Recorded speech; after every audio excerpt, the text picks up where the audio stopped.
제가 교회를 다니게 된 계기는 1990년 20대 후반에 제가 갑자기 일어서지도 못하고 앉지도 못하고 그런 상황에서 대학병원에 세 군데를 다 다녔는데도 그 원인과 병명을 찾지를 못했어요.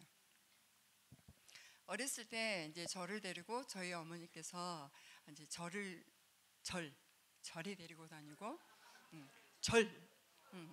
절을 데리고 다니고 또 집에서 구슬하는 그런 모습을 봤어요. 그 엄마의 영향으로 저희가 그 고통 가운데 있을 때에 병원에서 나을 병이 아니다라고 할 때에 뭐 제를 지내라, 108번 절을 해라, 구슬해라, 또 이 불력이 있는 곳에 가서 치료를 받으라라는 어떤 그런 소리를 듣게 되었습니다.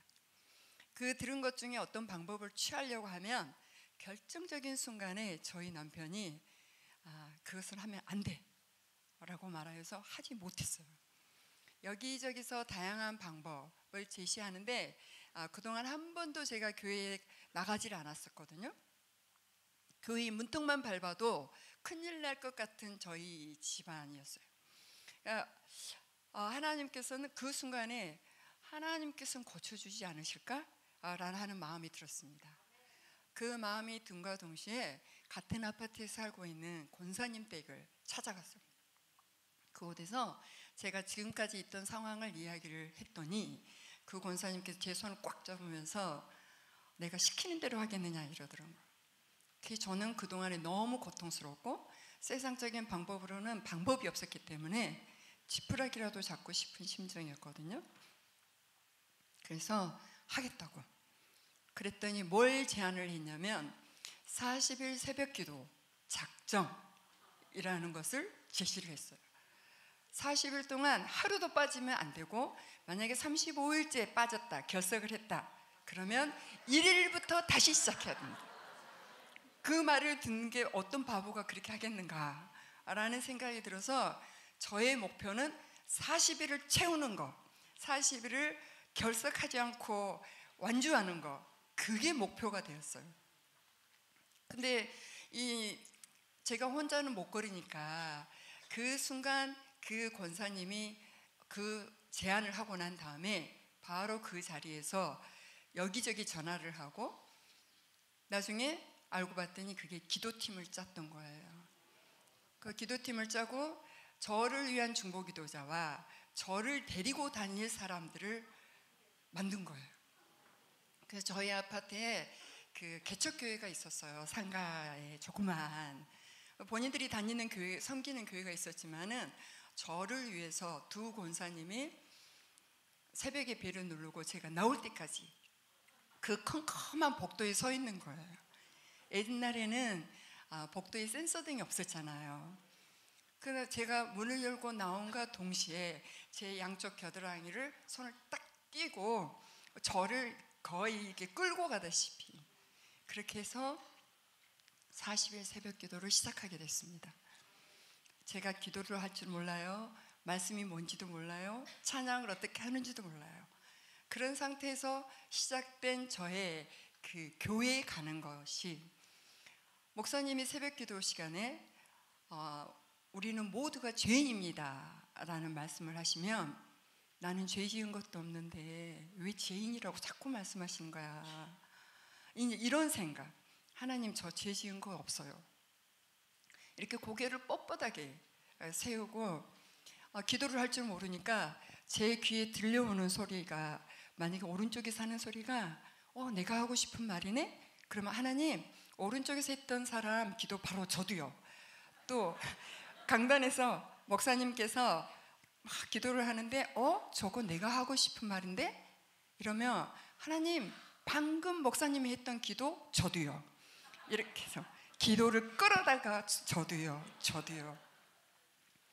그렇게 해나가는 동안에 정말 지금은 알죠. 그게 영적 전쟁이라는 거를 정말 힘들었어요.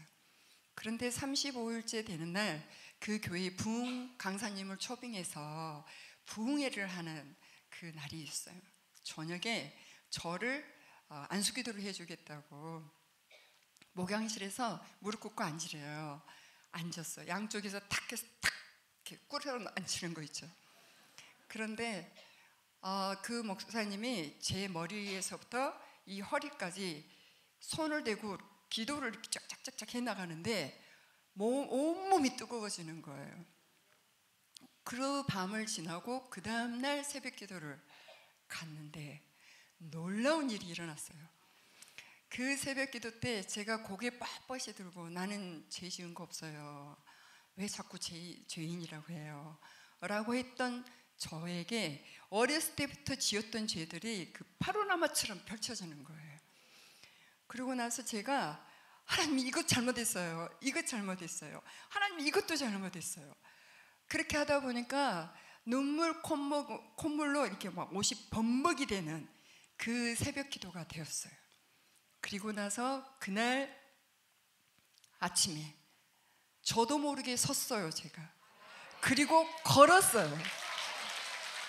그러니까 이 놀라운 이 영적 사건을 제가 경험을 하게 되면서 그때 제가 첫 마디가 이거는 하나님이 치료하셨네?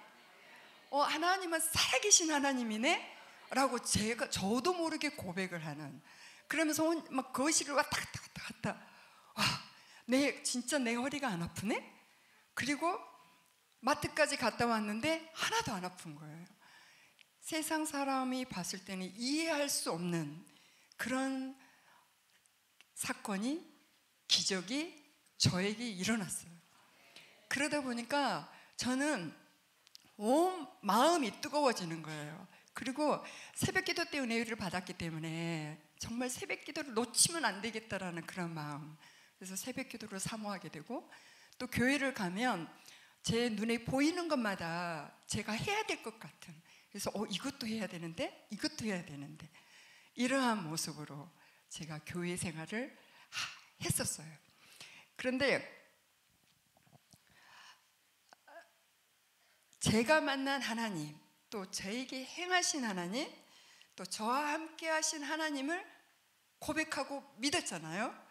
그런데 성령 사역에 대해서는 무지했어요. 알지 못했어요. 그런 성령 사역이 있다는 것조차도 몰랐어요. 또 애언과 방언은 더욱더 몰랐습니다.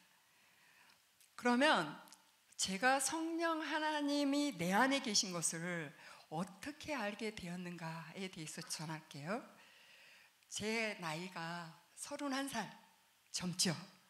31살에 부산의 금정산에 가면 가나온 기도원이라고 있었어요. 그곳 성전에서 이렇게 기도를 하다가 산에 올라가서 기도를 하고 싶다라는 마음이 들었어요.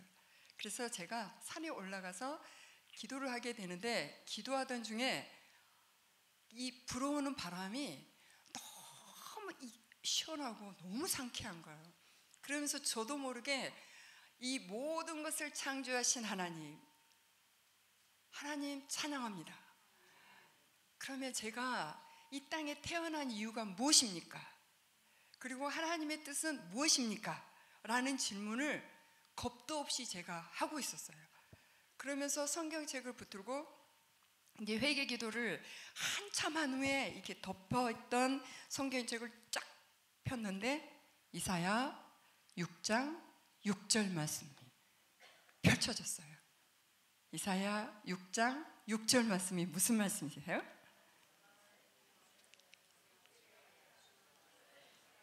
같이 읽을까요? 네.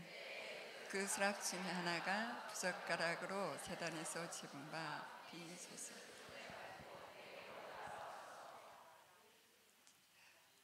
이 부젓가락으로 재단에서 집은 바 핀 그 숯을 가지고 내 입에 어떻게 됐다고요? 닿았어요. 그래서 내 죄악이 다 사하여졌고, 내 죄가 사하여졌네. 너 악이 제하여졌고 내 죄가 사하여졌느니라 라는 말씀이 눈에 확 들어왔어요.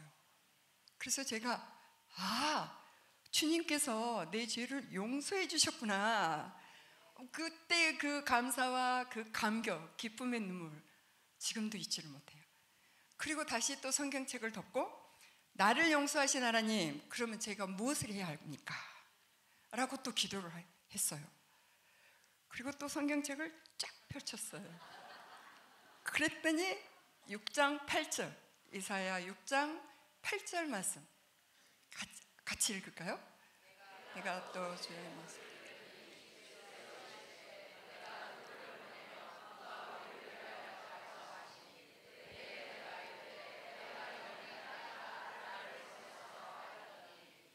네, 내가 나를 위하여, 우리를 위하여 누구를 보냈고 할 때 주님, 제가 가겠습니다. 나를 보내소서 하는 거예요. 이사야의 소명이죠. 그럼 이 말씀을 듣고 하나님께서 누구를 보냈고 할 때 내가 나를 보내소서 하였는데, 그러면 하나님 어디로 가야 합니까? 또 이렇게 하나님께 묻으면서 하나님, 제가 어디로 가야 하는지 알려주세요 라는 기도를 했어요. 그때 그 체험한 영적인 사건, 그때 갑자기 뒤에서 어둠이 덮치고 정말 낭떠러로 떨어질 것 같은 그 두려움에 제가 질문만 하고 그 산길을 어떻게 뛰어내려왔는지 모를 정도로 뛰어왔어요.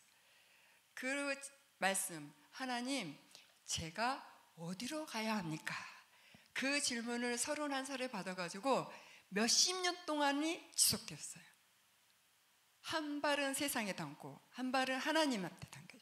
회색지대에 있었던 저의 모습, 광야와 같은 그런 신앙생활을 했어요. 그런데 2014년에 기쁨의 교회 치유성에 제가 참석하게 되었습니다. 성회에 참석하면서 하나님의 음성 듣기를 제가 사모하고 애언하기를 사모하게 됐어요. 그러나 성에 열심히 다녔는데, 열심히 참석하고 기도했지만은 저에게는 아무것도 나타나지 않았습니다. 특히나 성회 때 그렇게 막 다른 사람은 뭔가 은혜 속에 있고 뭔가 막 받은 것 같은데 저에게는 아무 반응이 없었어요. 그런데 성회 다음 날 제가 다니던 교회에 새벽 기도를 갔는데, 그 새벽 기도 시간이 끝나고 불이 꺼진 상태에서 조용히 기도하고 있었어요. 근데 환상으로 이 캄캄한 이 강대상에 커다란 검정 개가 몇 마리가 왔다 갔다 하는 거예요. 그래서 하나님의 성전에 왜 검은 개들이 왔다 갔다 해요? 그러고 있는데 다시 그 어둡던 곳에서 커다란 십자가가 확 세워지는 거예요. 그 십자가를 통과하신 예수님이 이 빛으로 환하게 나타나셨어요. 그 예수님 잊지를 못해요. 그 예수님께서 사랑하는 내 딸아, 내가 너와 함께한다 라고 말씀하면서 이 모습이었어요. 그래서 제가 이 주님의 손을 꼭 잡고, 주님, 이 손, 제 손을 놓지 말아주세요. 꼭 잡아주세요. 이렇게 했던 그날의 모습을 저는 잊지를 못하기 때문에 제가 힘들거나 어떤 신앙생활에서 방향이 흔들릴 때 나와 함께 하신 하나님, 빛으로 오신 하나님, 이 어둠을 밝게 환하게 비춰주셨던 그 예수님께서 저와 함께 하신다라 라는 그 말씀을 저는 늘 마음에 새기고 있어요. 저는 이제 그리고 나서 또 말씀을 주셨어요. 무슨 말씀이시냐면 이사야 41장 10절 말씀입니다. 내가 너와 함께하니라, 놀라지 말라, 나는 내 하나님이 됨이라, 내가 너를 굳세게 하리라.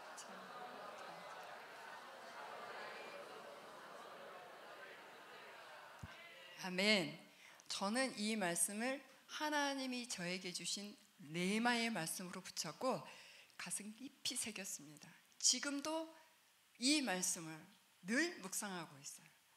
제가 힘들 때, 제가 견디기 제 힘으로는 할 수 없을 때, 또 우울할 때, 또 뭔가 일이 되지 않을 때 그렇지. 십자가를 통과하신 그 예수님이 저를 붙잡아줬고 또 이 말씀을 주시면서 이 말씀이 제게 엄청난 힘의 원동력이 되었어요. 그렇게 힘을 얻었지만은 제가 예언은 쉽게 하지 못했습니다. 일단 정확하게 들리고 보고 느끼는 것이 없어서 제 입을 함부로 열 수가 없었어요. 나의 생각과 느낌으로는 말하는 것이 아닌지 두려움이 있었습니다. 정확하지 않다면 하지 않는 것이 오히려 하나님께 덕이 된다라는 생각, 이런 나의 생각과 느낌으로 미사오구를 사용해서 하는 예언이 되면 어떡하지? 라는 어떤 두려움에 이 입이 떼어지질 않았어요. 그래서 예언하는 것을 주저하게 되었어요. 그러나 계속해서 성회에 참석하면서 은혜를 받고 성령의 기름 부음을 받고 이 성령님과 대화하고 소통하는 것을 막는 악한 영이 있음을 알고 그 악한 영들을 계속 쫓아내면서 조금씩 보여지고 느껴지고 들려지기 시작했습니다. 그래서 영의 눈, 영의 귀, 영의 감각을 활짝 열어주세요. 제 혀와 입술을 통해서 성령님이 말씀하여 주시옵소서. 지금은 이렇게 애원 기도를 하고 있습니다. 몇 가지 사례를 말씀드리겠습니다. A 권사님의 친정 엄마가 겨울에 눈길에 넘어지면서 뇌출혈로 중환자실에 입원했는데 이 뇌압이 높아서 뇌압이 떨어진 후에 수술을 하려고 기다리고 있다는 연락을 받고 기도를 했습니다. 기도 중에 제 눈에 보이는 것은 우리 뇌의 구조가 이 혈관들이 일정하게 깨끗하게 배열되어 있는 모습이었어요. 그래서 그 모습을 보고 하나님, 이 모습을 보여주셨는데 어떻게 전할까요?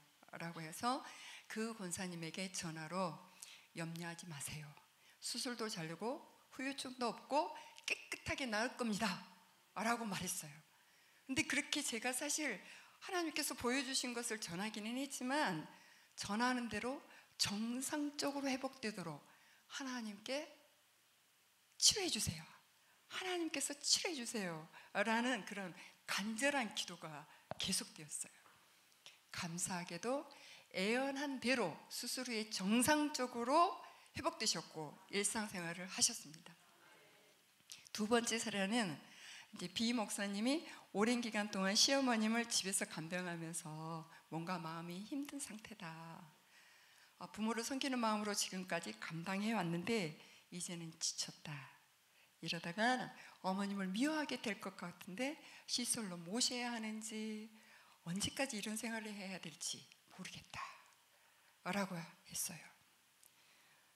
하나님께서 저에게 주시는 감동은 어머님의 생명이 오래 가지 않을 것이다 라는 것이었어요. 그래서 제가 그 말씀을 드리고 남은 기간 동안 최선을 다해서 어머님을 돌보십시오 라고 권면을 드렸거든요. 2달 후에 그 시어머님이 돌아가셨다는 소식을 듣게 되었습니다.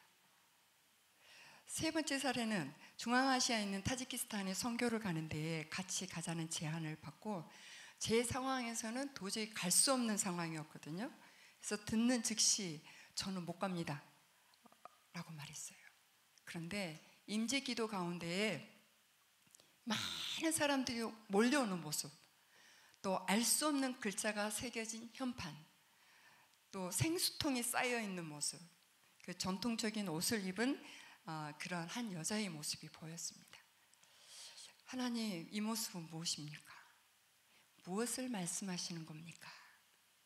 또 묵상을 하고 기도를 하는데 제 생각으로 못 간다고 말했던 것을 회개하게 됐어요. 하나님 용서해 주세요. 제 생각으로 또 제안했습니다. 그러고 나서 그 하나님께서 가시기를 원한다면 순종하고 가겠습니다. 그리고 갔어요. 그곳에서 제가 봤던 그 네 장면이 그대로 보였어요. 그리고 나서 하나님께서는 그곳 선교지에서 놀라운 기적을 보이셨고 정말 은혜 가운데 사역을 마칠 수 있었습니다. 이번에는 하나님께서 나에게 주시는 말씀, 네마의 말씀을 듣고 행함으로써 하나님의 놀라운 은혜를 경험한 간증을 드리겠습니다. 저희 가족과 자녀들을 위해서 기도할 때 아들의 진로를 맡고 있는 악한 사단의 쇠사슬을 보았어요. 그 쇠사슬로 아들의 몸을 꽁꽁 결박시켜 있는 모습이 보였어요. 그래서 아들을 위해서 기도하면서 아들의 진로를 맡고 있는 사단의 결박은 끊어질지어다. 사단의 결박은 끊어질지어다. 자유하게 될지어다. 라는 어떤 영적 싸움을 그 끊어질 때까지 계속 기도를 하는데 점점 끊어져 갔어. 그 결박이 착 풀어졌어요. 놀랍게도 몇 년 동안 떨어진 그 시험에 마침내 합격하게 되었습니다. 가장 기뻤어요. 왜냐하면 저희 아들은 이런 영적 세계를 인정하지 않아요. 그런데 엄마만이 고군분투하고 그 영적 싸움을 했을 때 그 결박을 다 끊어내는 거, 그리고 승리하게 하는 거에 대해서 하나님께서 이 악한 영을 결박시키고 끊어낼 수 있도록 능력을 부어주셨던 거에 대해서 감사했어요. 마지막으로 하나만 더 간증하고 제 간증 시간을 마치겠습니다. 2021년 라오스로 단기 선거를 갔어요. 그 사역을 다 한 후에 숙소에서 잠을 자는데 주가 쓰시겠다라는 음성이 들렸어요. 그 음성을 듣고 주저하지 않고 감사함으로 순종하겠습니다 라고 말했어요. 꿈속에서 이루어진 일이거든요. 이러한 저의 모습은 대단히 획기적인 일이에요. 왜냐하면 예전에는 나는 못해요. 저는 부족해요. 나에게는 능력이 없어요. 제가 어떻게 해요? 라고 주저하고 도망다니는 모습이었거든요. 근데 하나님의 그 음성을 듣자마자 주가 쓰시겠다, 그 말씀에 제가 즉시 감사함으로 순종하겠습니다 라고 말하는 저의 모습에 저도 놀랐어요. 잠에서 깨어서 이 주께서 쓰시겠다라는 말씀, 마태복음 21장을 읽으면서 주님께서 쓰시겠다고 하면 내가 언제든지 순종하겠습니다 다짐했습니다. 나우스에서 말씀을 주셨으니 나우스 선교를 위해서 내가 쓰임을 받는가? 라고 생각했어요. 그러나 그건 아니다라는 마음을 주셨어요. 하나님께서 어떻게 쓰실지 기도해야 하고 잠잠히 기다리고 있었어요. 그리고 얼마 후에 이종선 목사님의 전화를 받게 되었습니다. 기쁨의 교회에서 언제 몇 시에 만났으면 좋겠다 하셔서 두말하지 않고 예 알겠습니다 하고 교회로 가는 도중에 기도했어요.